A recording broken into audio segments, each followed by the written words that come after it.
ஆரி போடுறவங்களா இருந்தீங்கன்னா கண்டிப்பாக இந்த ஒரு பிரச்சனையை ஃபேஸ் பண்ணியிருப்பீங்க. என்ன அப்படின்னு பார்த்தீங்கன்னா, இந்த மாதிரி ஸ்டாண்டு தான் நம்மளாம் நிறைய பேர் வச்சுருப்போம். ஆனால் இது வந்து என்ன அப்படின்னா, நம்ம கொஞ்ச நேரம் உட்காந்தாலே முதுகு பயங்கரமாக வலிக்கும். ஹபாடா இதில் உட்காந்து போடணுமா அப்படின்ற மாதிரி இருக்கும். ஆனால் எப்போதுமே ஆரி வந்து ஒரே டேரக்ஷனில் போடக்கூடாது. நீங்கள் டேரக்ஷனை மாற்றி மாற்றி உட்காந்து போடுங்க. ஒரு சில நேரம் கீழே உட்காந்து பண்ணுங்க. இன்னொரு சில நேரங்களில் நான் வந்து சோஃபா மேலே உட்காந்துப்பேன். சோஃபா மேலேயே ஸ்டாண்டையும் வச்சுப்பேன். சரியா, நமக்கு கம்ஃபர்டபுளுக்கு ஏற்ற மாதிரி வச்சுப்பேன். அது மட்டும் இல்லாமல் கட்டில் மேலேயே உட்காந்து போடலாம். சரியா, ஸோ இந்த மாதிரி டேரக்ஷனே மாற்றலாம். இப்போ நான் உட்காந்துருக்க டேரக்ஷன் பார்த்தீங்கன்னா இந்த அட்ஜஸ்டபிள் இந்த சேரில் நான் உட்காந்துப்பேன். ஸோ இது வந்து ஹைட் வந்து அப் பண்ணிக்கலாம், டவுன் பண்ணிக்கலாம். இது ஒரு ப்ளஸ் இதில் இருக்குது. ஸோ அதனால இதில் வந்து நான் ஃபுல் ஹைட் என்னவோ அதை நான் வச்சுப்பேன். சரியா, வச்சுட்டு இந்த டெய்லரிங் மிஷின் மேலே வச்சுப்பேன். ஸோ இந்த டேபிள் வந்து ஹைட்டாக இருக்குது. இதை விட சின்ன டேபிளும் நம்ம வீட்டில் இருக்கும் இல்லையா.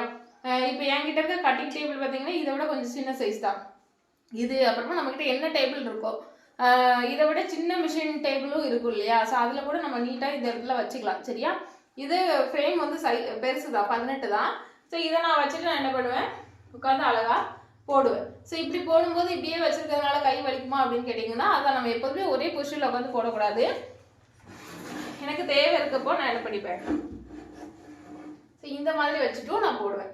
ஸோ அந்த மாதிரி நமக்கு கம்ஃபர்டபுளுக்கு ஏற்ற மாதிரி இதை வந்து நான் அட்ஜஸ்ட் பண்ணிப்பேன்.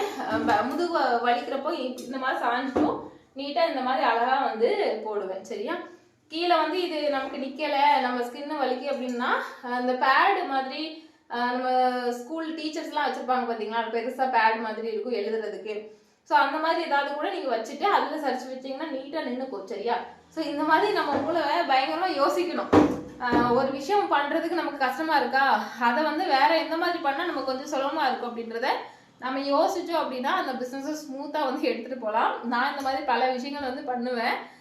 இந்த ஐடியாக்கள் உங்களுக்கு பிடிச்சிருந்துன்னா ஒரு லைக் பண்ணிக்கோங்க. நீங்கள் இந்த மாதிரி எந்த மாதிரிலாம் பண்ணுவீங்கன்றத கீழே கமெண்ட் பண்ணுங்கள்.